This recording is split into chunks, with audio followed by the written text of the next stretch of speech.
So before we start, Terry Hatcher announced the other day, which I messaged you. You shared it. Desperately Devoted podcast with her real life daughter, Emerson Tenney, and Andrea Bowen, her on-screen daughter, who played Julie, are going to be doing that. A rewatch of the series, which is what we do. So they got it from us. So you're welcome, Terry Hatcher, for this idea.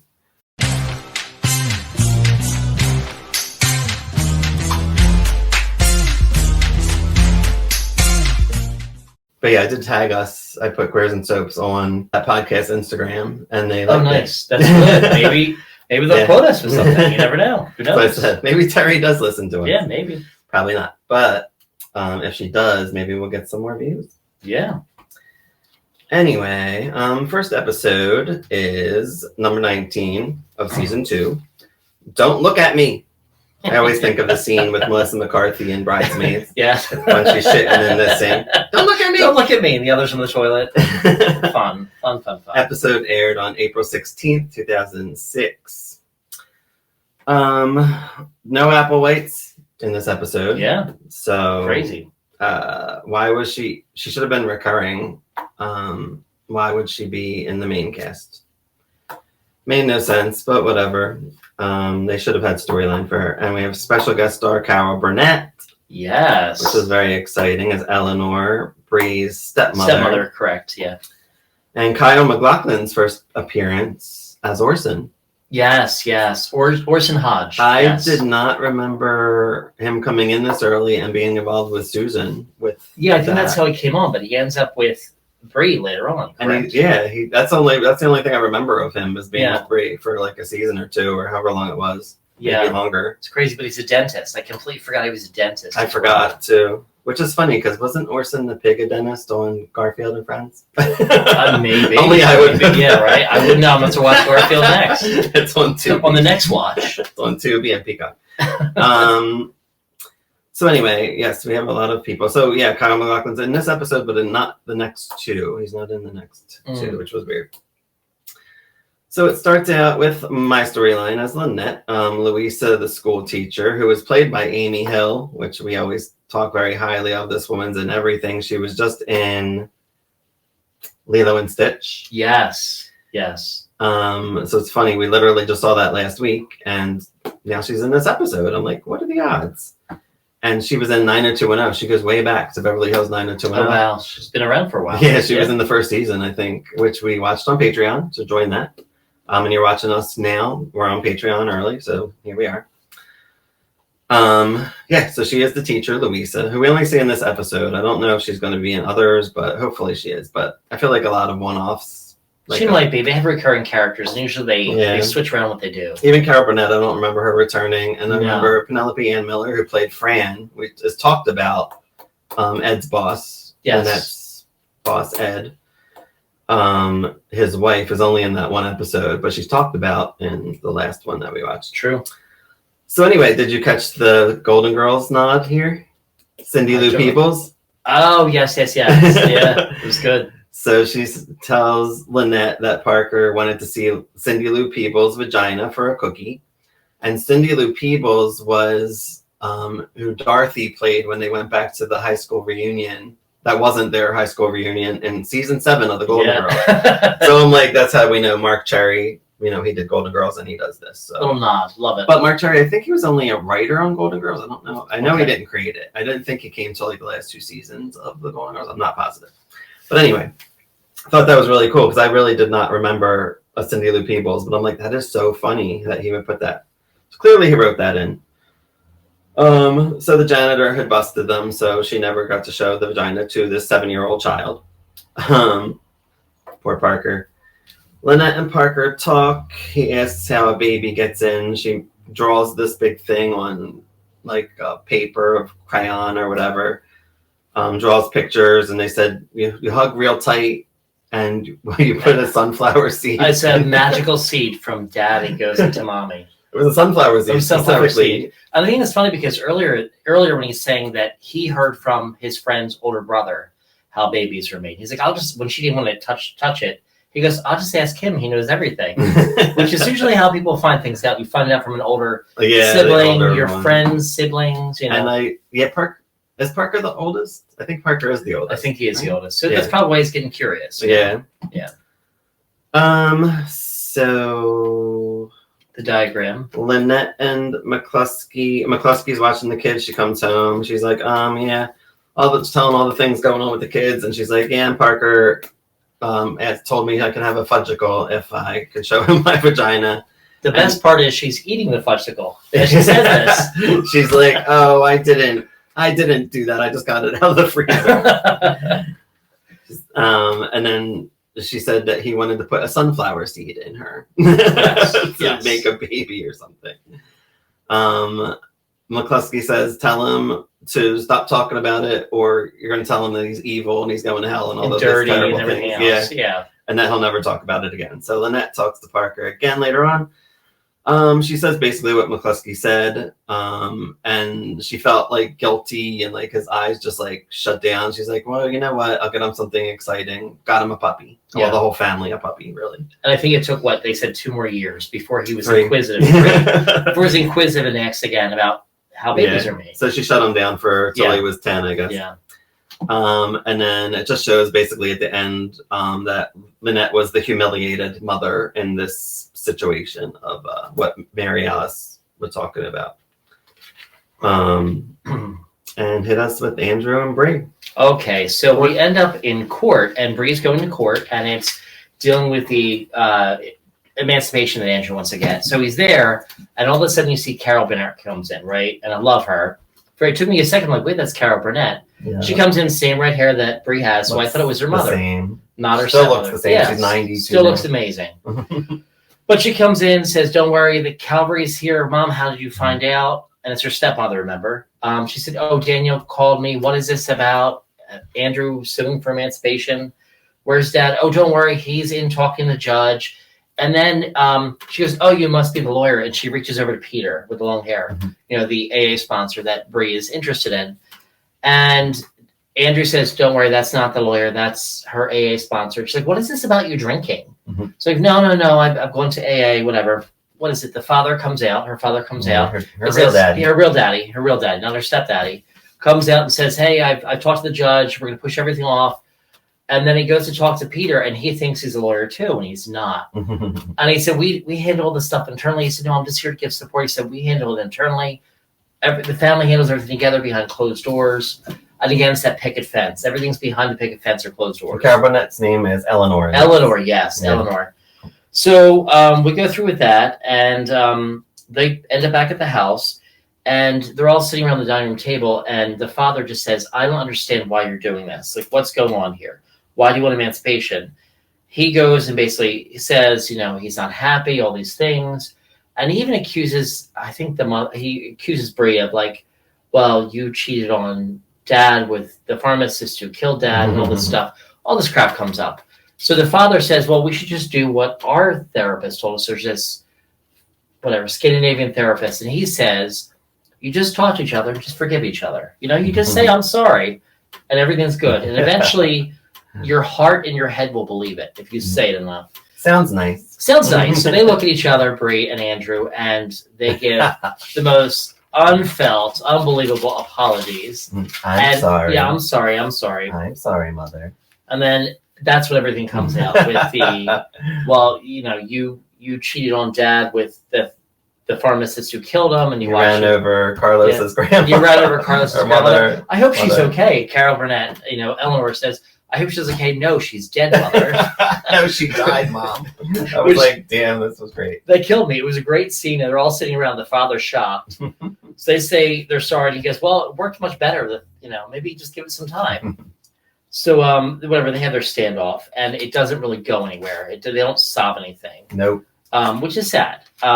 Bree comes down and says, Mom, you're still up. She said, yeah, I just never have enough time during the day, so I'm doing my hair now. And you see that she has this little head. Brushing her wig out. And spraying it. And then she starts to be, she's accusing sort of Bree. She says, we're going to take Andrew because you're just not doing a good job. And Bree, she goes on about Bree, and she said, you were always so stubborn, and you always tried. She's like, when you were younger, you tried to make these peanut butter cookies. And by the way, everybody, I hate peanut butter. So I love peanut butter cookies. Probably like Cara Burnett. Send them to me. Yeah, Eric will take them. I won't. We'll eat them all. So she said you made these cookies and they were horrible, but you kept trying and trying and trying. And then Bree said, I tried my best to get your attention. I tried to get your affection, but nothing I did was ever good enough. She goes, my mother loved my cookies. And then Eleanor makes this accusation, says, well, some people lie to their children and don't tell them the truth to not hurt their feelings. So they're going back and forth. And that kind of hurts Bree. Like, it would hurt me if someone said that. You know what I mean? Like, who knows? Maybe my peanut butter cookies aren't good. I don't know because I don't eat it. So she said she's going to take Andrew. Bree says no. They get in a fight and everything. Later on, they decide that they're going to go through with it. Like, Bree is helping pack up all of Andrew's stuff. She brings in a box and she leaves the box open. And she goes, oh, Andrew, he'll be whatever. I'm going to be sad to see him go, but here's all the stuff. And they look through and they go, what's this? And they pick some things out of the box. There's pornography in there. She goes, oh, boys will be boys. So he starts to look at it and he's flipping through a magazine. He goes, I don't understand. There's just men. Where are the women? And, oh, by the way, Andrew is a homosexual. The mother goes, no, that can't be. And she starts to look at it and they need to rethink. They have a meeting and they said, go into the kitchen. She tells her husband, go into the kitchen.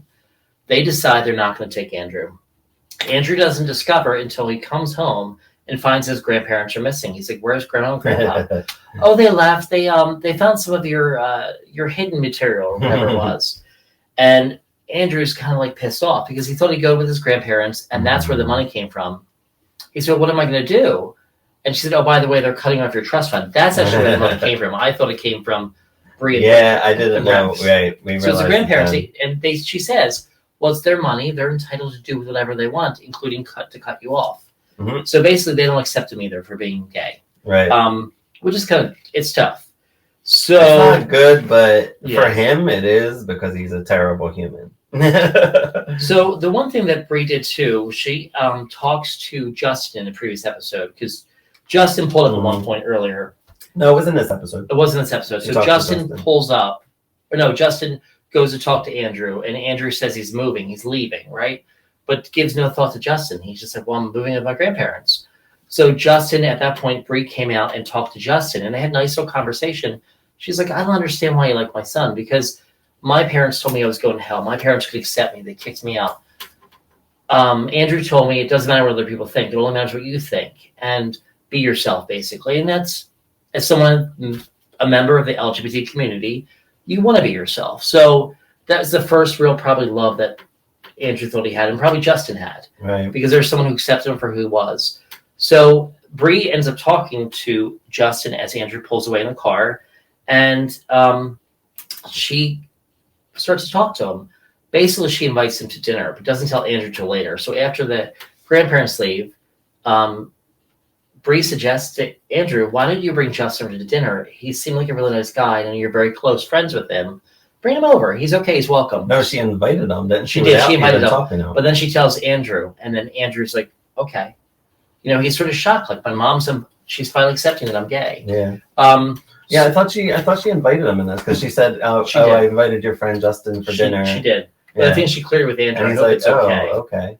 And then their scene ends with Bree comes out with a snack for them, and Andrew and Justin are playing a game or cards or something at the table, but Bree sort of smiles. She's happy. And it seems like Andrew is happy and getting along with Bree. You think, okay. But is he? Is he? Who knows? I mean, he's a little dickhead. He is a little dickhead. We know some of those in our lives. So Gabby and Carlos are on trial for kidnapping Lily, the baby. Their dad, the real dad, is on spring break. Remember, that's the brother of the guy, Frank, or whatever. The judge gives them temporary custody because the guy is on spring break and partying and doesn't have time to come home for the baby.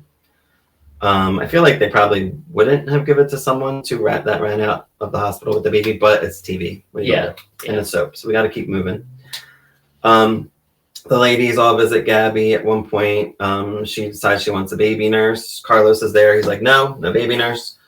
We got to make sacrifices like my mama. And I think she made some remarks or the mom dying. Well, she said something about, well, that drove your mother to an early grave. That in a car that hit her.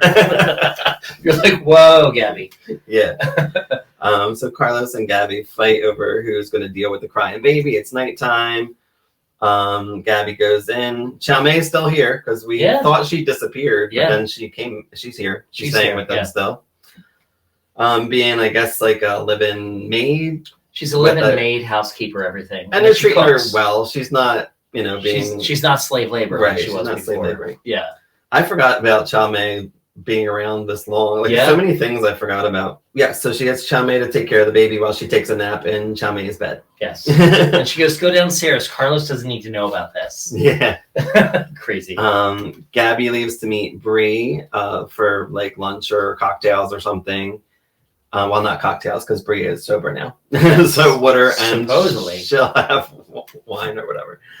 And she's like screams to Chow Mei on the way out. Of course, Chow Mei is not there because Brie says that she was at the spa. She saw her at because Carlos and Gabby got her a gift to the spa. Yes. And she hightails it home. Gabby runs home and is like, oh my God, I'll never leave you again. And I think that's when she officially becomes a caring mother. She does. And she starts to do, I think she's doing baby yoga. And yeah. When Carlos comes in, she has the baby hanging and like, And she said, I'll never leave you again. I promise, you're my world. And it just, it's a touching moment. It really is. And at the end, Mary Alice, I want to call her Mary Brenda because I know one from work, but Mary Alice calls, or in the end, says like, Gabby is, I guess, the failed mother in this sense, but now kind of doing better. Mm-hmm. And that's it for her. And then Susan. Okay, so Susan and Carl. The engagement party just happened where Susan was practically the slave labor, because what she'd done to Edie. She goes over to talk to Carl, and she says, I need to talk to you about last night. She said, you practically threw yourself all over me. And she says, like, Edie deserves a conversation. You need to tell Edie you can't do this. And, like, I love Susan's character, but Susan is having these dilemmas because she does not want to be with Carl, but she can't see him lie to Edie because if she's throwing herself at Susan, you don't have the feelings for Edie. Susan tries to be the nice person. She does. She in tries. Every situation, but it just never works out for her because she's not honest. Terry Hatcher, we love you as an actress, but Susan is like, it's a kerfluffle. Everything explodes around her. If she would just be honest, she would have such an easier life. Yes.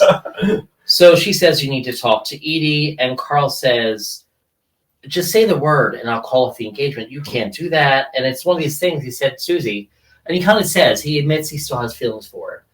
But he said, I'm waiting for you. He wants Susan to come around to say the word. So Susan and Julie are at the house, and Julie's looking at flowers. And Susan says, wow, those are really nice flowers. Who are they from?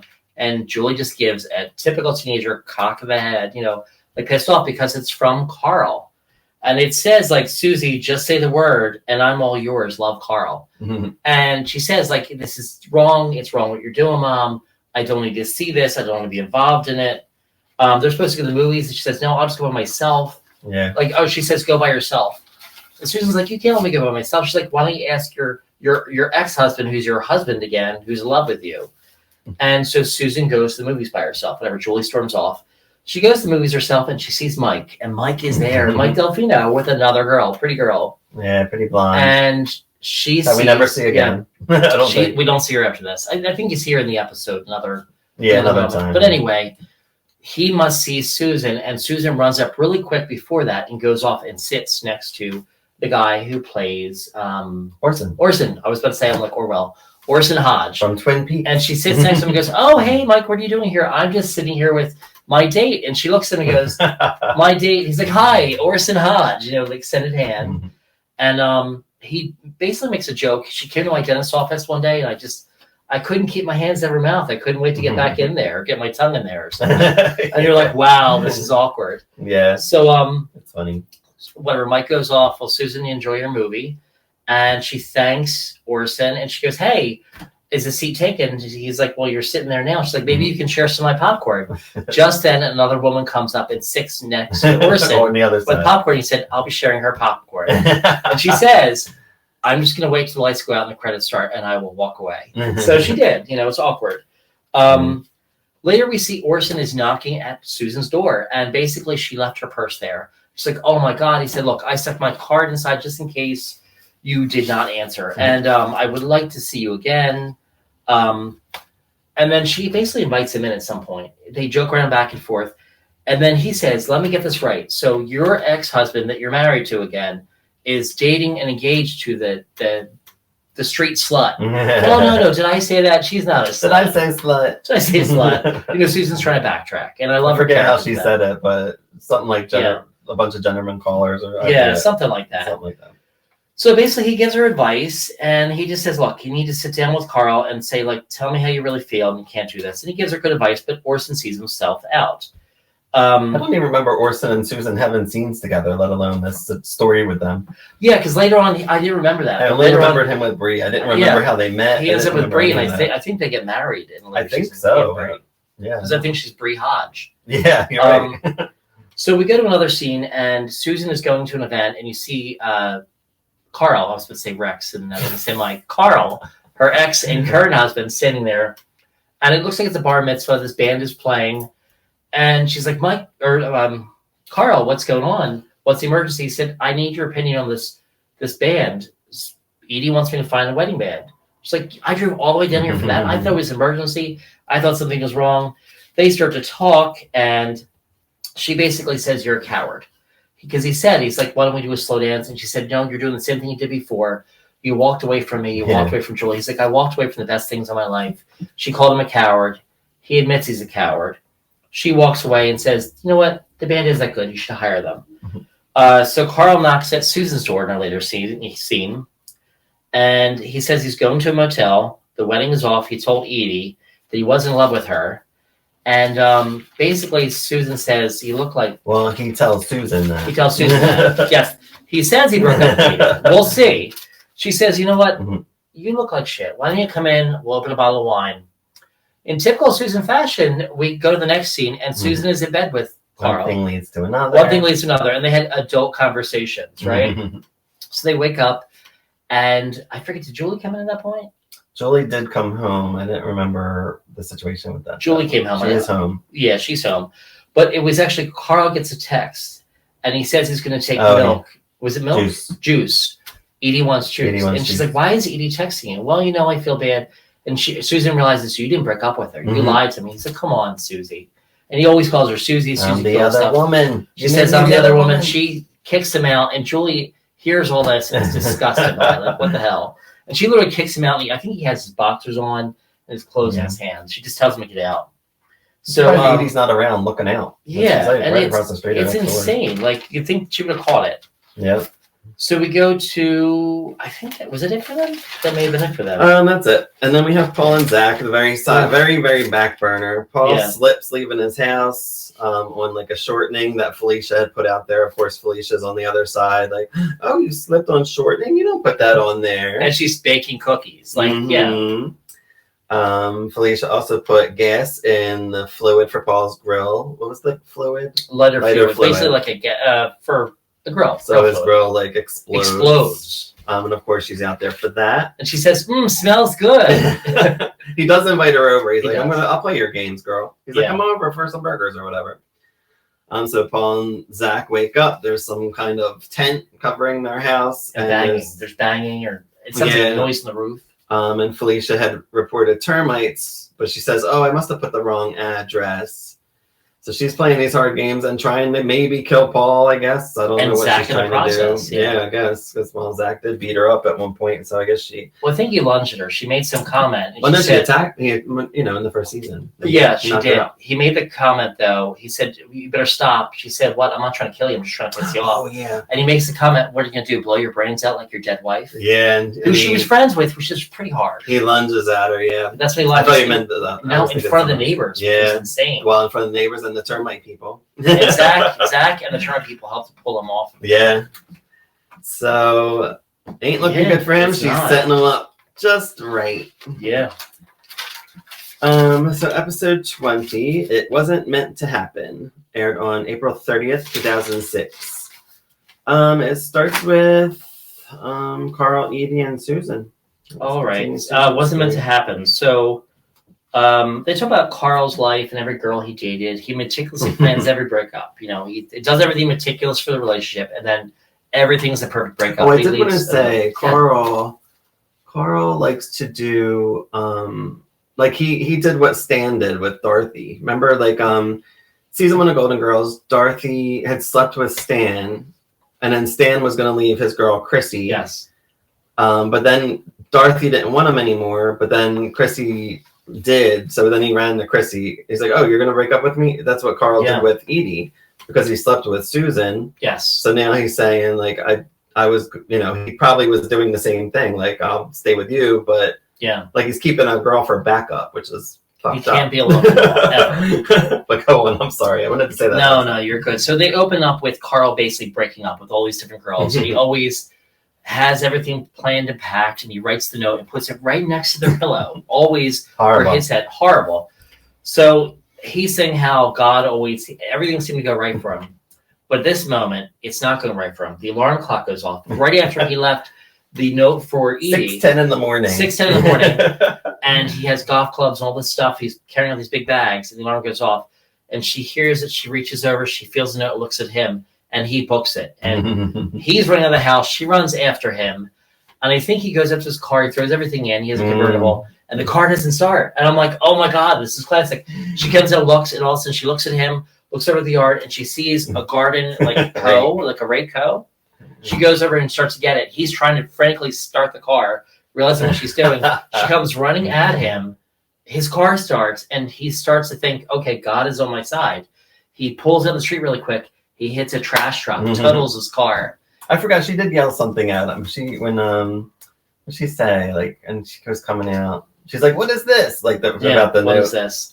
And then it's at that moment that he realizes God might be a woman. Like all the things he's done, he's getting payback. Like karma. Karma gets us all in our own time. Yep. So the next scene with Susan, Edie comes over to Bree's house and they're crying. They're all talking. You know, Carl broke up with me. Oh my God, that's horrible. He's seeing someone else. Susan kind of tries. They start to say like, Edie basically calls women whores. Well, you don't know. She may not know because it's Susan. We all know it's Susan. Susan's the hoe, but she don't want to be. But so then Edie says, "You know what? He screwed us both." And she says, "We're like sisters. There's an ugly one and a pretty one. I'm the pretty one." It basically calls Susan the ugly one. Yeah. But when Susan tries to defend this, everybody, all the other girls look at her, and she's like, "You know what? Carl's a dog. You're right. You're right." So she even calls the other woman the slutty whore, which is basically she called herself a slutty whore. Because everybody was staring her down. Yeah, they're all staring her down. So like she realized, crap, I'm getting judgment here. So Susan. This is where Susan should have been like, "I'm the slutty whore. I'm sorry. Yeah, I'm sorry. I didn't mean it. Explain everything. This is what she should have done." But she digs her hole deeper. She keeps digging it deeper. It's worse and worse and worse. And then it just explodes later on in true Susan fashion. So Susan goes to Susan goes to help Edie, thinking like, okay, I got to be a good person. She shows up with all these breakup books that I guess she had read when Carl left her. She suggests she read one, and Edie says, "I'm really not a reader." She goes, "You know how I like to heal? I like to get hammered." So she goes, "We're going to the bar, and you're going to help me. You're the designated driver." So she takes her to the bar, and they're eating wings, like our favorite thing, hot wings. You know, they're getting some drinks. I haven't had a good hot wing in a long time. Let's get them. I know, we should. I'm canceled till later. So the waitress comes over with the big thing of wings, and Edie's a little harsh to her, right? Edie says, "I ordered hot wings. You call these hot." She sends them back. The waitress starts to walk away, and Susan goes, "Why are you being so mean to that waitress?" And this place is at like Hooters, right? It's like a Hooters. Their own version of Hooters. Yeah, like I don't even know if Hooters exists So anymore. Susan's like, "Why are you being so hard and riding this waitress?" She goes, "We come here all the time. If you ever saw the way Carl looks at her, it's her. She's a slut. She's the whore." And Susan's like, no, it may not be her. And she tries to defend it. And Edie's going angrier and angrier. She's like, "You know what? It is her." So I saw her spit in your food or something. I saw her spit in your food. She says, "I'm like, Susan, why would you do that?" So the waitress comes back with wings, and she goes, "You got my back?" She's like, "Yeah, I got your back." And Edie trips the waitress. She goes down the ground. She says, "What's your problem?" And I think she says, like, "Stay off my husband," whatever. Yeah. And then Edie goes and tackles her. Well, then just then you see the waitress, and they're kind of like Hooters, but they have little whistles, like a referee. She blows a whistle, overcome all the other waitresses, and started attacking and jumping on Edie. Kind of like this happens all the time at this place. Yeah, it's like they're it's back crazy. up. I'm like, I mean, there's good wings, but I'm not picking anybody up for them. Well, no, I'm sure it's the men and the women situation. The Hooters situation. Exactly. So they leave, and I think... I would fight over a good wing. Yeah, if it's a really good wing. I mean, it's like Black Friday. I wouldn't kill like Popeye's people. No. That's insane. So Edie goes to check up the next scene. Edie checks up on Susan. She says, how's your eye doing? She's like, I finally got all the hot sauce out. I think the swelling will go down a little bit. She says, you know what I said the thing before about us being sisters? I didn't mean it before. And then... This was sweet. Yeah, this is really sweet. And Susan goes, yeah, I know. She goes, going to be really bad. Susan goes, yeah, I know. She goes, I didn't mean it before, but I mean it now. And I was like, crap. I'm like, Edie really does. She comes around and she respects Susan. Because she backed her up? So she backed her up and she says, okay, so she's like, no more bar brawls. So she's like, no, they're all over. She says, listen, I have to go because she sees a car zoom by on the street. She goes, I have to go to take care of something. She basically goes to her house and it is a private investigator. And she says, look, my ex left me for another woman. I think somewhere around here. I need you to trail him. So in comes this private investigator, this PI guy. And I don't remember if he's been in something. I recognize him, but I don't know what he's done. I recognize him. Yeah. And that ends Susan and Edie right there. All right.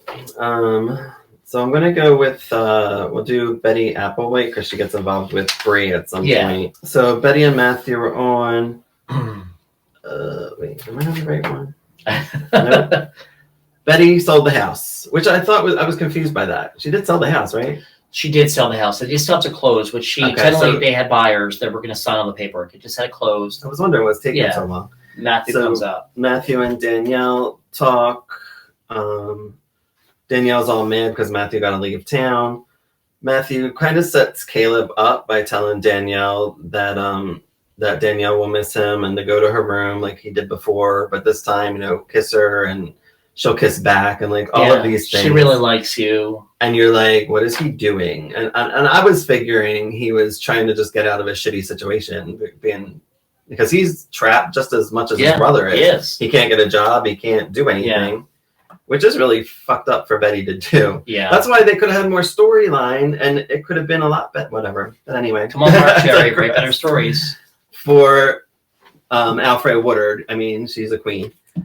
So Matthew gets Caleb up to go to Danielle's room. Bree comes out with her gun.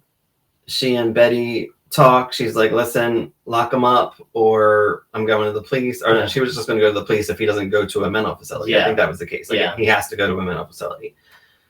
Betty understands. She's like, okay, I'll do what I got to do. Matthew and Betty talk. She doesn't want to send him to a mental facility, but instead she's going to kill him. She gets Barbitol, which is a highly sedative. I could not think. I wrote it down and I had to look it up. It actually is a sedative, and it causes drowsiness, and it basically puts you to sleep. And too much of it will kill you. Yeah, and she was gonna just have like a nice park day, which I think might be in the next one, but it's fine because they're so minimal, like whatever. Yeah. And then she's gonna like basically poison him with that and kill her son. Kill him. Yeah. And she doesn't really say how she's going to do it. She explains later, I think, the next episode. Yeah, but then they just show her with the pills, and not saying what she's going to do. At the very end of the scene, though, there's a scene with Matthew and Danielle. Do you remember that one? No. So Matthew eventually goes. Right. Yeah, this was a big one. Yeah. So Matthew and Danielle meet, and he says, "I'm so sorry. Do you think they believed it?" And she goes, "Yeah, I think they did." Mm-hmm. Danielle was in on it. I thought that Matthew, when he said she went to the room, he went to the room before with Caleb, was there before, and before, I sort of thought he did to his ex-girlfriend. Like he set the ex-girlfriend up, like, "Oh, my brother, kill her," and I thought at this point we all thought that Caleb was going to rape her, right? But I thought he was setting it up, so he would either kill her, rape her, or something. So then his brother would get put away. Yeah, but Danielle was on it with him, and then it kind of makes you think of the past girlfriend. Like, yes, Caleb is a little. The nice way to put it, special needs, whatever. Yeah. He's not all there, but you start to think like, did Matthew actually set him up? Did Matthew? Well, if I can't have you, no one can. And did he send his brother to kill him? This isn't so. I don't know how we're supposed to take it. Like it seems like Danielle is a little devious, but at the same time, I feel bad for Matthew because he's in this situation. Like he's doing this. He didn't think his mother would ever kill him. Yeah. So that's the downfall of this story. And technically, he's still a high schooler. So right. He's a high schooler. He did not want his brother dead. He just wanted his brother away so he can move on with his life. Like I totally get it, and Danielle wants the same for him. And maybe that they'll stay in town, for her own selfishness. But I don't think Danielle's being devious here, and neither is he. I mean, they're doing something. I mean, what is he going to live his life friggin' stalking his brother? That's terrible. Betty put him in a terrible situation. She did. I would have liked to have seen more of this story. Like, I feel like it could have been like every episode. It could have been like a really good story because there could have been so much more backstory. It's very weak. They're probably on a total of 20 minutes in the whole season. And that's a shame because Betty Applewhite, and I think of all the neighbors that came onto the block, there was so little done about her. She was a back side burner story. Where other families that came in, they were major parts. They lasted a season or two. I think they learned from this. Yeah. And I think, I don't know, maybe people wrote in I don't know what the situation was back then or emailed back then, 2000. Yeah. Nobody writes anymore, but some people do, but whatever. But whatever. Anyway, here we are. Oh. So who's next? Lynette. I'll go with Lynette and Tom. So Lynette's at the office and Tom because they work together, and they both. Well, Ed says that she has to stay at work because she's like the big wig at the company besides Ed, and then Tom can go home with the kids. Tom sends Lynette like instant messages. Remember Instant Messenger, kids? Yeah, it's going away at the end of this month, I think. Is it really? AOL, yeah. I lost. I didn't know it was still a thing. I lost my AOL Instant Messenger a while ago. Yeah, mine's not supported anymore. I still have an AOL email address. But no, I have a Verizon email address. It's AOL. Yeah, I have AOL but it's just the instant messengers going away, right? I think so. Yeah, I hope it is because otherwise maybe my email address might go away. Not that I don't have like two others, but right. So he sends instant messages. He's horny at home. And she starts like writing little, some like whatever messages back. Ed sends her a message, "You want coffee?" And then she like goes down to like, I don't know what she was doing, tying her shoe or something. And then like goes back and says, "I want to lick you from head to foot," which is kind of not hot. I mean, it depends on the person and what you're talking about. I mean, he's in the moment with Tom, I feel like I would never say it that way. Like, I don't know. But anyway, it's Lynette, and I guess they don't really do that often. They don't. And it ends up not in Tom's box, but in Ed's box. He looks up, and then she, like, goes and talks to him. And then he opens up about how his love life sucks, basically. Yeah. And Fran never touches him. Fran, who was Penelope Ann Miller, that we never see again, but we hear about. Lynette and Ed talk. He messaged his wife, like, what are you wearing or something, and she's like, a blouse, like yellow blouse or whatever. And then she starts like messaging something to him, and then he has to go to like a business meeting or a call or something. So she starts basically having, I guess, internet sex with his wife. She's setting up the sex scene, and Fran says, "Get home now." But I think she also says, "Can I do that thing we did on the honeymoon?" She's like, "You bet." Like, she's like embellishing. Sure, of course we can. Bite me, whatever. Yeah, bite my nipple off. So Ed's at the office. He's like, "Why would you tell her to bite my nipple?" And Lynette's like, "What do you like?" She's like, "Well, I was trying to help, whatever." He says that Fran got really upset because he found out it was somebody at the office, and she wants a divorce, like, and all this stuff. And he figured it out. Like, he worked it all out, but he has to fire somebody. So the person who did it. The person who did it. What she demanded, yeah. And Lynette's like, "Oh, you're going to fire me?" He's like, "No, your husband." And Lynette's like, "You can't do that. Like, that's fucked up." But then Lynette tries to stand up and like, "I'll go down with him. I don't care. Like, whatever." And he's like, "I'm going to find something on Tom. So sorry. It's a matter of time. I'll find something. It's a matter of time." And that's really it for them. Their story continues in the next episode. Yeah, it's crazy. Yeah. So this scene opens up. They're at the rehab, and Peter's there, AA, and they're doing the Serenity Prayer, which most rehabs begin and end with Serenity Prayer. I knew that because my dad was a recovered alcoholic for most of my life, so he would use it often. If I struggled, he'd say this prayer with me. So Peter goes to kiss Bree at the end of the meeting, and in walks someone else he sort of shouts. Mhm. It's his sponsor, and he says, "Oh, this is my sponsor." Mhm. And he's like, "Why is he telling you to back away?" Basically, it's not his AA sponsor; it's his Sex Anonymous sponsor. Which I think that we know that before she knew. Yeah. We finally meet the Because guy. they almost had sex on the table, and then he would back up, and he's like, "I can't. I'm a sex He addict." says she is a lust trigger. All these things. He sort of insults Bree. He says, "You have to say goodbye to her now, and you're taking me to breakfast or lunch or whatever." So Bree ends up approaching Peter's sponsor at the bakery. He's there. They exchange some words back and forth. He says, "Look, he's not strong." And she says, "You don't know me very well. I can be a very strong moral compass. I'm known to be that. All these things. Nothing will happen because we know what Bree's going through in these 2 seasons. Yeah. She is very strong. She is, because she's not going to let it happen." The guy says, no, it's still going to happen. Well, just then, someone walks off the street and says to the guy, he's like, "Hey, I need your help. I need to talk to you." And he's like, "What are you doing in here? The meetings, whatever." Later on, he goes, "Look, I just bought a bag."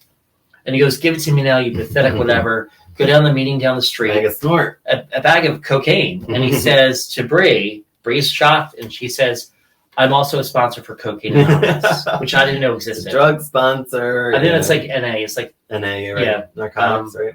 But in the show, it's Cocaine Anonymous. Mm-hmm. So Bree is like arguing with him, and then she goes to walk out, and she sees 2 policemen coming in. It's a bakery. They're coming in for donuts or whatever. And she says, "I have a hypothetical question for you gentlemen, you officers. If I, a good, moral, upstanding citizen, happen to know of someone who had a great deal of illicit drugs on them, am I responsible to report it to you?" And they look at her, and just then she looks over at the guy at the bakery, the sponsor, Peter's Sex Anonymous sponsor, or sex addict sponsor, and the cocaine sponsor. And she looks at him, the police look at him. Basically, she gets him arrested. She walks out smiling, gets him arrested. Yeah. They open the next scene, and Peter and Bree are talking, and he says, "I can't believe that whatever his name is got charged with cocaine possession. He swore to God he never did it. He swore he didn't buy the bag. I don't understand it." I don't know why she would do this, just to get closer to Peter. That's pretty crazy. Yeah, she likes him because he kind of gave her hope when everything else went wrong with her husband, the ex-boyfriend, whatever. And remember, she's still drinking, I think, on the side or hidden. I don't know. They didn't show this episode, but before they showed her, she still was. So maybe she is, maybe she's not. We know the future storylines, though, so I remember that. It's going to come back up. So he says he was the best sponsor I've ever had. I don't know what I'm going to do. She goes, "I'll be your sponsor. If you get stuck in a bad situation, call me. I'll help you out of it." So sure enough, he does call her. He calls her and says he needs help. She knocks at the door. Some guy enters the door in a mask, no shirt on, and boxers. He's like, "Hey, how you doing? Come on in." She's like, "Hi, I'm looking for my friend Peter." She's Sex like, party. "He may be here. It's a swingers party, sex party." And she says, "I don't know if there's a guy named Peter here, but my wife organized it, so we'll find her." Mm-hmm. You see, out comes this woman, and they just show her mask. They don't show anything like top or low, but we get the understanding that she is naked because Wade Bree is eyeing her up and down. And she says, "Hey, I'm looking for my friend Peter." And she's like, "Oh, I think that he's a guy in the bathroom. The guy's been there the whole night. We're wondering about him." Bree goes to walk off, and she goes, "Can I ask you a question? Your hair, is that natural?" She goes, "Yes." She goes, "Oh, it's so nice and pretty." She's like, "Mine isn't. Mine's in a box." And Bree looks her dead in the eye and looks down and goes, "Yes, I can tell." Because the curtains don't match the drapes. You know what I mean? Like, or the rugs don't match the curtains. So she goes in. She sees Peter's like, "What are you doing here?" He said, "Look, I did some horrible things in my life in the past. I need you to see this. I didn't want to come here for me." "Well, why did you come here then?" "I came here to show you what this is like, and this only gets worse." So she says, "Look, I have always taken care of people in my life. That's what I do, and that's what Bree's going to do." Bree helps them out of there. They leave the sex swingers party and go home. So Bree leaves. She helps them and everything else, and she basically she helps them. She says, "This isn't for you. We'll take one day at a time. I'll take care of you." She tells them, "Do you want milk with your cookies?" And she sort of ends there, like a nice little scene. Right. And that's it for.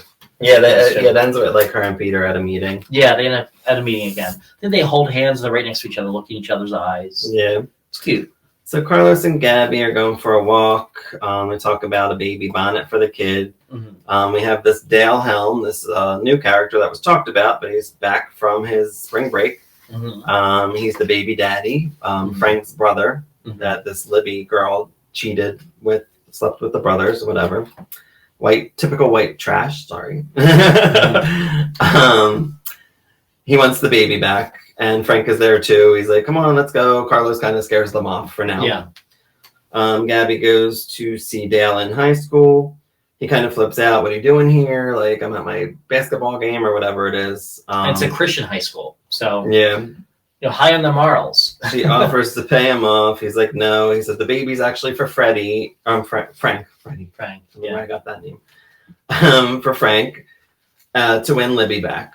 I don't know why he thinks he could win Libby back. He's gonna say he changed his lifestyle. All that stuff. Gabby takes the mic at the school and talks about the scandal and how it would be wrong if you slept with a stripper and all of this stuff, because this is exactly what happened. And Dale kind of is like, oh shit. So she goes home to Carlos and he signed the paper to sign the baby over. Mm-hmm. Gabby and Carlos, the cops come to get the baby. Libby's outside, changed her mind. Gabby goes off on her. And they take the baby from her, and Gabby's totally bonded now. It's like a little heartbreaking. It's heart-wrenching. I started crying. I did too. And you hear her screaming, you can hear in her voice. I can actually at that point, like, she's a great actress, right? But at that point, the depth, the way she screamed, I'm like, that is how someone screams when your heart's broken, when someone's being torn away. I actually looked it up to see if she got like an Emmy nomination or anything that year. She didn't, but yeah, she deserved it that year. She might have been nominated. I did not look up nominees. So yeah, they take the baby. Libby changed her mind. She says, like, Frank changed, like you said. Like, he has a job now, and we're gonna try to work it out. And she looks like she might feel a little bad, but she gets in with the baby and doesn't even like look her in the eye. And Gabby just kind of has a breakdown, and it's sad. And she even says, I'll give you the money back. She's like, I don't want the money. Gabby says, I want my baby. Yeah, she wants the baby. She doesn't care about the money. Yeah. And I guess Libby does too, because she said she'd give the money back, and Libby was just buying shit. Yeah. So here we are.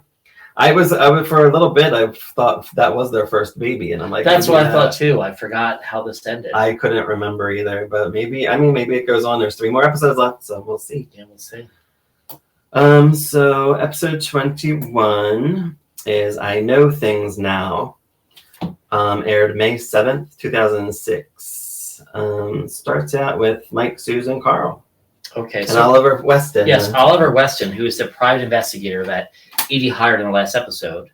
They talk about his life and how he's taking pictures of people, blah, blah, blah. It's a pretty good investigator. Yeah, it's a good investigator from what we see. It's TV Land. So he basically does catch Carl and Susan.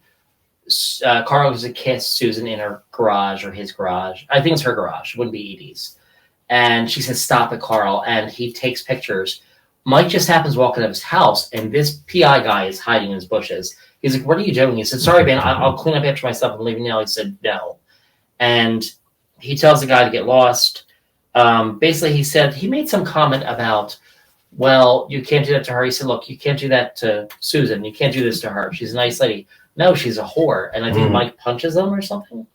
Mike's being very protective of Susan's ex. So it makes you think, does Mike still have feelings? Because he still checks up on Susan. He still looks out for Jolie. He still does. It was the whole Zach thing that kind of broke them up. So Mike and Susan, we open with the next scene. And I think Mike says, I have someone I need to meet. And basically he says, this is the PI guy that Edie hired for you. He recorded you, blah, blah. You were talking about sex. And then they start to, I think the guy left at this point, but they said he hired this guy. And there's this whole thing about the best sex you ever had. She said, no, Mike, that was you. That wasn't Carl. I'm not interested in Carl. I don't have any feelings for Carl. Well, she said it on tape that she said it to Carl, but we don't know what to believe with Susan. Sadly. Because again, just a mess. She keeps digging holes. Now, you really like Susan, but she's a mess. So I think when she goes to leave his house and she follows the PI guy out, because the PI guy is like, you can leave, whatever, you can leave. And Susan tries to say, like, hey, you can get to Edie. He said, well, she paid me $2,000 and a retainer fee and all expenses. And she's like, whatever it is, I'll double it. She's like, $2,000. Yeah, I can't double that. And he goes, well, I'm just going to have struggling artist. Yeah, I'm just going to have to go to Edie then with it, Miss Edie Britt. I'm going to get Miss Britt. So Susan gets a dumb idea. She grabs the tape recorder and runs. He goes, I have copies. And she's like, please don't do this. You're going to cause a huge nuclear explosion on the street. No one wants to see this. We don't need this. I know it was wrong. Please don't do this. He goes, I'll tell you what. I'll give you to Monday to come up with some money. He didn't say the money. He said some money. So she's panicking, not knowing what she's going to do. Mike goes to Susan's, and she's looking out her window for Edie. She's kind of like hiding. She's afraid. Because earlier, she had also written a note in this episode. She confessed everything to Edie, and then the letter, and she mailed it in the mailbox. Yeah. So she's looking for Edie, thinking she's going to get this thing any day now, right?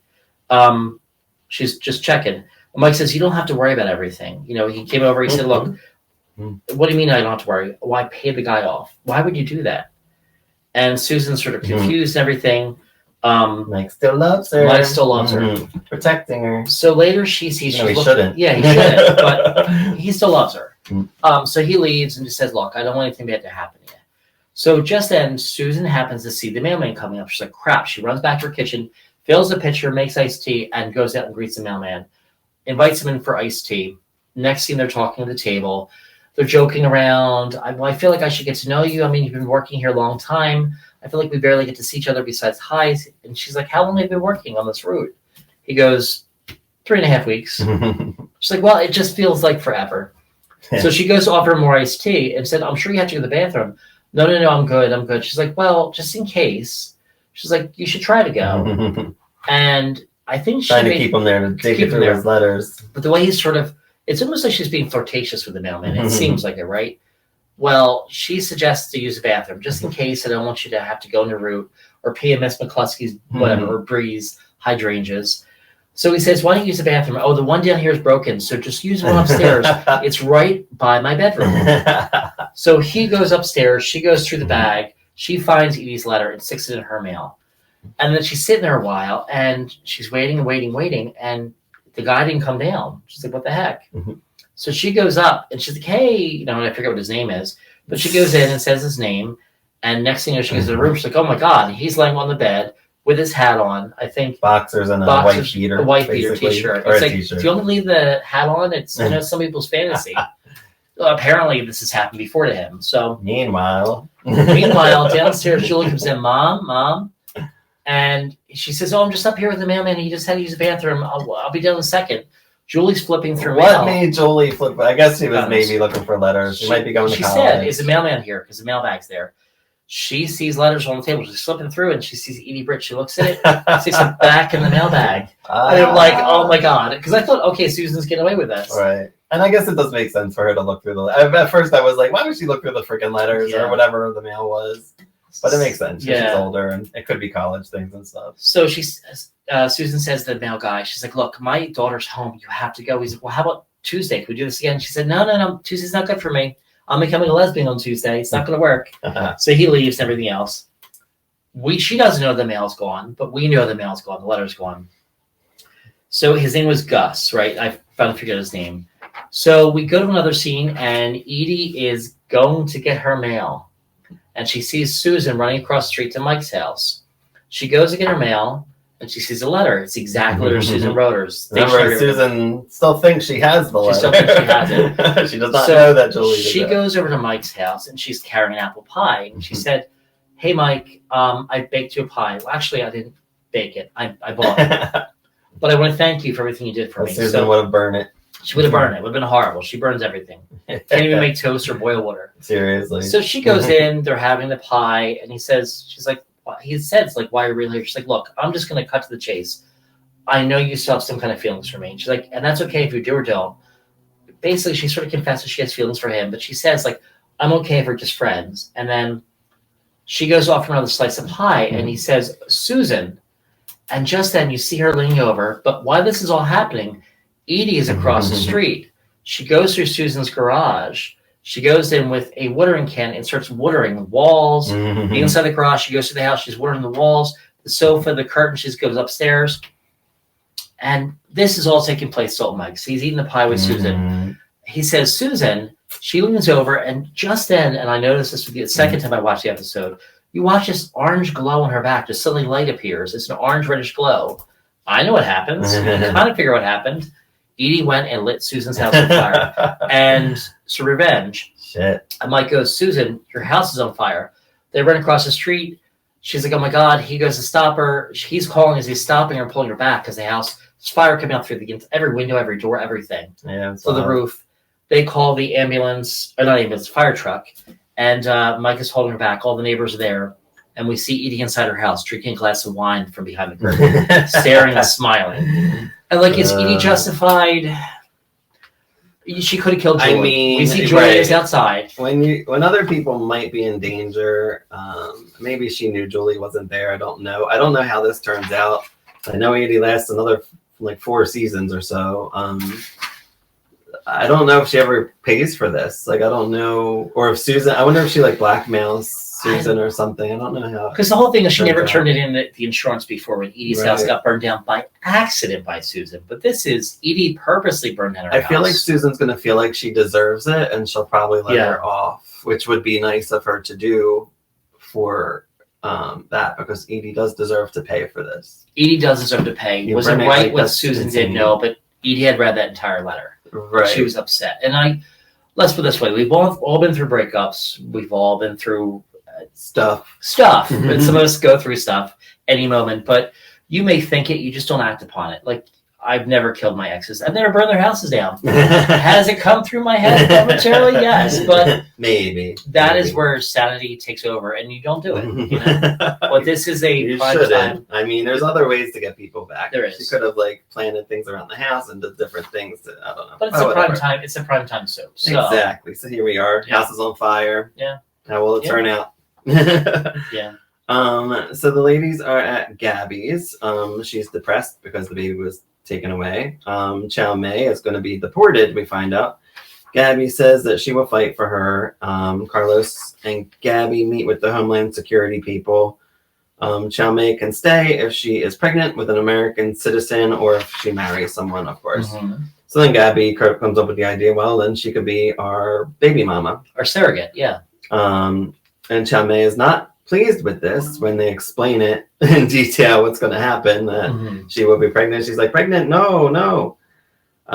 Gabby, and she's like, that's the only way you can stay. Like, sorry, girl. Like, if you're carrying an American citizen, you can stay. Right. If you want to go home to be a slave or whatever it is, but whatever. Gabby and Chow Mei talk, and Chow Mei says that like she's like a mother to her, which cracked me up. And we find out Chow Mei is a virgin. And Gabby gives advice that, nobody wants a virgin nowadays. Anyway, like, it's 1950s. It's so 1950s. Nobody judges that anymore. Yeah, nobody cares anymore. So Gabby and Carlos get ready to go to the fertility clinic. Fraternity, good Lord. Yes, the fraternity.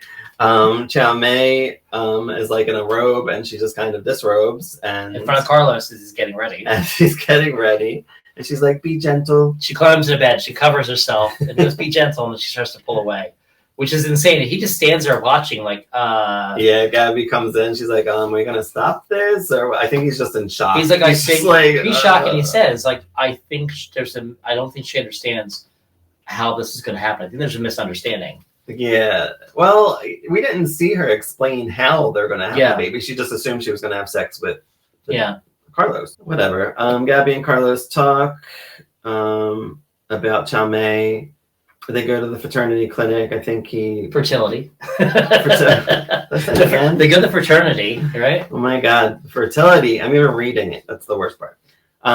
Clinic, and I guess he's gonna do his sperm thing, and I guess they're just gonna insert. Right? Is that what they do at those things? Artificial insemination. But it's funny because I don't go to them often. when the woman comes out and calls Carlos back, she goes, we have a ton of magazines and film and videos about your thing. He goes, he looks at Chow Mei and goes, no, I think I'm good. Because that's where he heard that she was a virgin. And he knows she's a virgin, and that gets him hot. And that got him excited. Which is kind of like dirty. I was like, I know. Well, it's Carlos. It's Carlos, yeah. He's been kind of a shithead. Yeah. I mean, Gabby's she's equally, yeah. They're very similar. Yeah. You watch their characters develop as the seasons go on, and they're good story arcs. So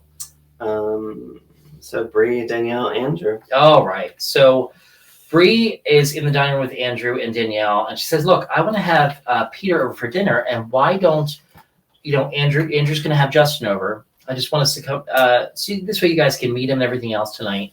Danielle's like, well, since you're having somebody and Andrew's having somebody, can I invite Matthew? She goes, absolutely not after what happened. And she says, I don't understand. Matthew didn't do it. Caleb did. Yeah, and we don't know any of that. And so anyway, she doesn't know that Bree Matthew was involved with all of it. So there's no reason why Matthew shouldn't come over. So typical Danielle fashion, she gets a little snippy and she says, well, I don't understand. You can have your alcoholic boyfriend over, and Daniel can have his gay lover, but I can't have Matthew, a handsome black man. And she says it like that. And it's like, no, the answer is no, Danielle. So whatever, she gets upset. Andrew basically says to her, at one point he comes in. Now we're thinking that Andrew and Bree are in a good place. We are. Because of what happened last time. Justin was invited to dinner, and now Andrew. So Andrew walks in and his mother on the phone, Bree, and Bree's talking to Peter.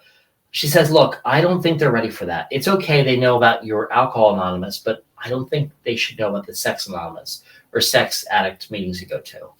Andrew walked in and she stopped talking from Andrew. Andrew went in afterwards and picked up a phone and listened in. And you see Andrew smirk and you're like, what the hell is this jerk up to? What's he going to do now? So later on, he actually remembered this storyline. Yeah, this was insane. I remember bits of it. I forgot about it, but I do remember how it happened, but I knew it happened. So Andrew is coming home from school or something later, and he sees Danielle on the steps. Or no, he's on the steps. She's going past. She makes some comment. He said, look, I know why you can get back at Mom. She's like, why do I want to get back at Mom? Well, for not inviting Matthew. So he tells her, but we don't hear him actually tell her. He just has an idea. So they go to the dinner. And Bree is, making whatever for dinner. They're all sitting down. Justin's there. Peter's there. Danielle's not at the table. Andrew is. I know what's taking your sister to look so long. Well, she wants to look good for our guests, whatever. So just then, Danielle comes down, and she is dressed in what could be a very pretty dress, but it's sleeveless, little straps, little revealing, suggestive. I thought it was like a nightgown, but it is a dress. Yeah, it's not. And she says, Danielle, what are you wearing? She's like, you gave me this for Christmas, Mom. I don't understand. But she's sitting in the drawer with her arm up, and she's sort of, want to look good for our guests, and, flaunting everything. I'm guessing you need, you would think maybe a sweater with that, because Bree was like a, Yeah, she's pretty proper. So probably a sweater. She probably got her a sweater with it. Yeah. But, yeah. It was a pretty dress. It looked like it had a sweater or cardigan or something with it.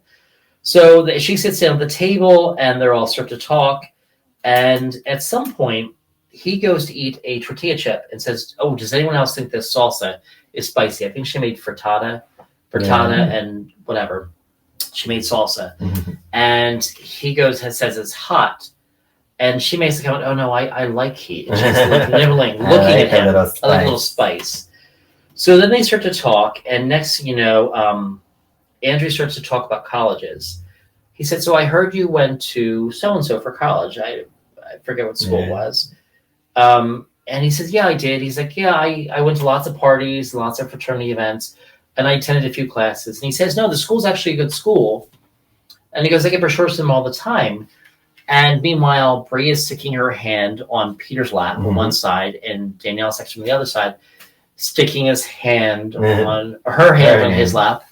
And then getting up into his thigh area. Yeah, he's getting up in the thigh area. And Andrew is saying things like, hey, is it growing? He was like, excuse me? He said, the college campus, is it growing? Has it grown since you've been there? And he keeps making these comments about, boy, I would like to get one of my hands on one of those brochures.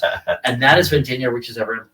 They say that. I'm like, I think Danielle touched him in the no-no spot. I mean, she grabbed his crotch.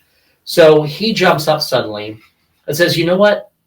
I think I have to go. And she's like, I don't understand. He says, I forgot I have a meeting. I'm a sponsor for somebody. I have to go. Yeah.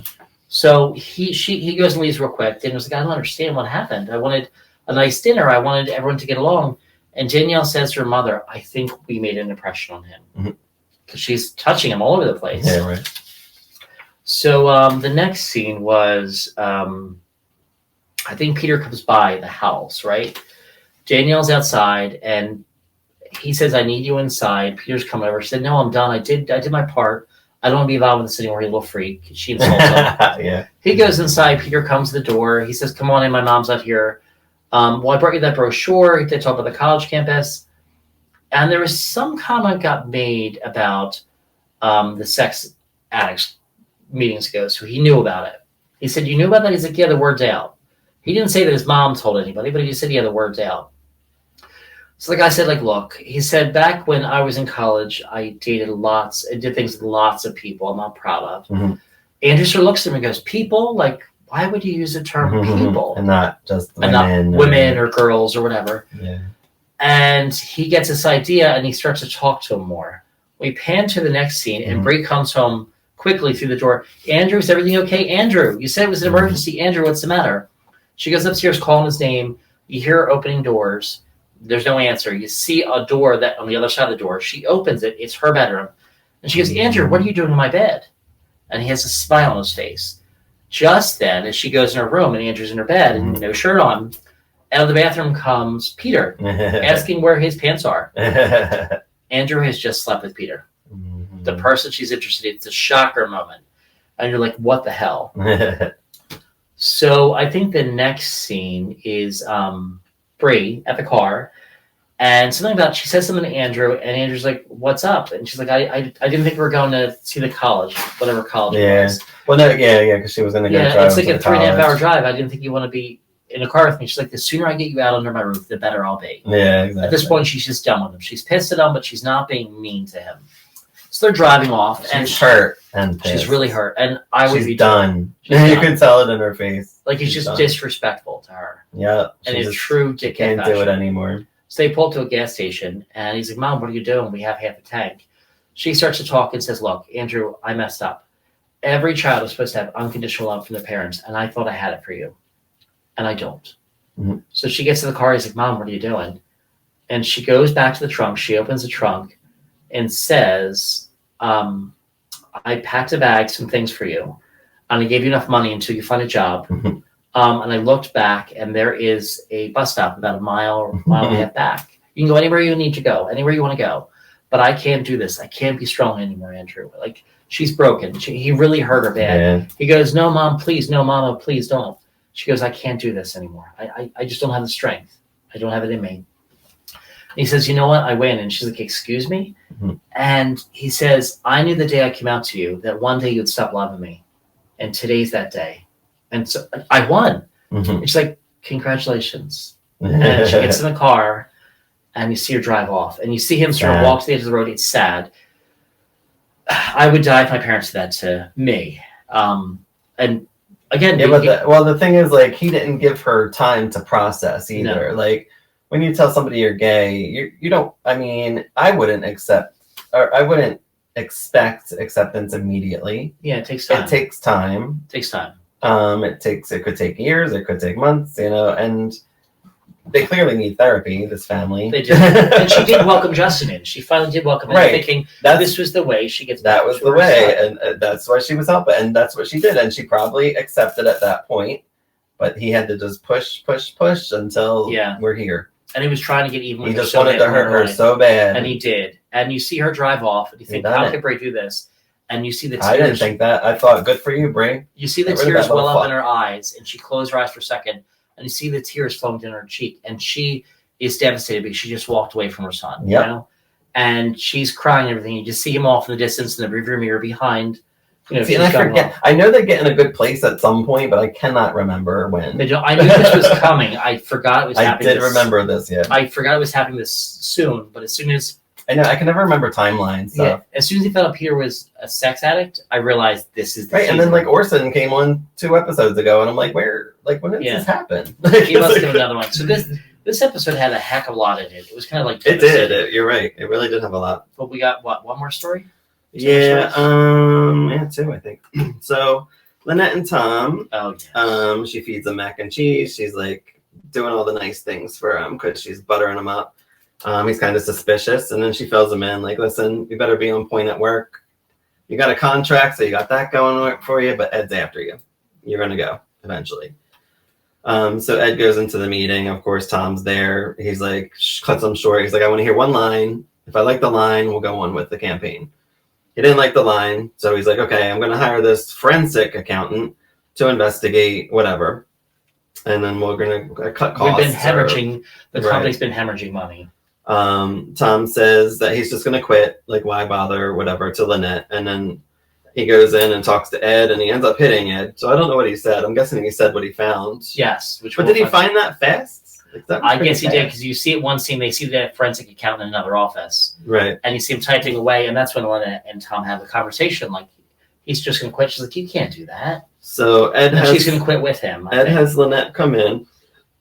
She kind of goes off on him. She finds out she's trying to give him advice from his marriage, and he's like, listen, you got to get your marriage under control, because Tom went to Atlantic City. He went to a show with two tickets, like, he bought flowers, and bought flowers. company money. So now Lynette's like, shit. And I kind of knew this was coming. And then also, I was pointed out, I think Tommy or somebody had told me that there's a specific like account or a podcast that just hates Tom and bashes Tom all the time because he's a terrible husband. But Lynette does a lot of shit things too. It takes two to tango for me. Does. So Lynette did a lot of wrong, I feel like, leading up to this too. I mean, this is why we watch, for the mess of it. Yeah. Lynette's otherwise messy. It's not interesting. Tom is messy. Tom, I feel like, has been pretty good up until now. We found this out that, clearly he had a girl on the side, or he might still have a girl somewhere. We don't know. That reveals itself later on. Yeah.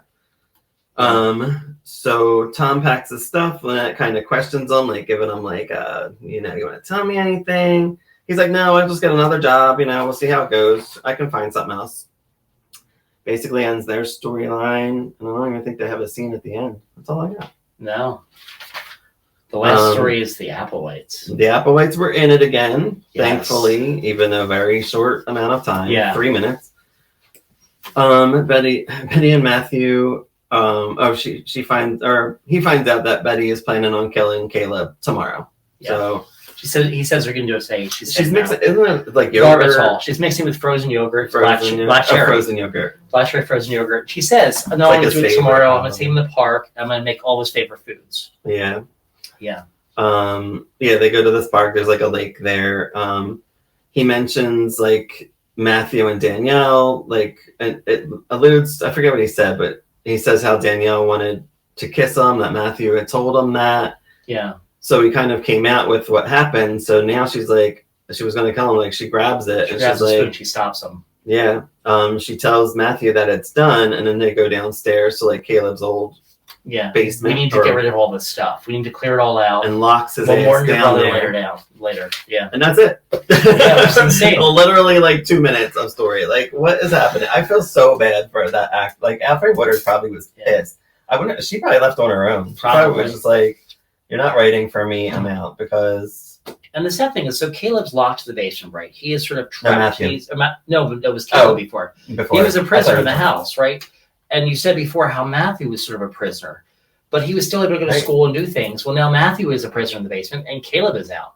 But Matthew couldn't do things. He was sneaking out to just date Danielle. He was. He had to come right home to deal with Caleb's shit. Yeah. Which wasn't right for Betty to put them in that situation. Yeah, and she was very strict on him. And that's why that storyline could have been so deep, but it involved just Bree. Yeah, like Bree's the only housewife involved, like the regular housewife involved. Where you should have done something to involve them all, like get Betty into the Edie. Why didn't Edie become friends with Betty? That would have been interesting, because then she would have a mate, like a friend that like against the other ladies in a way, not really against, but because they all play poker together. Even though we never see Betty with them again. Well, I don't think we see poker again in this. We saw the first two seasons.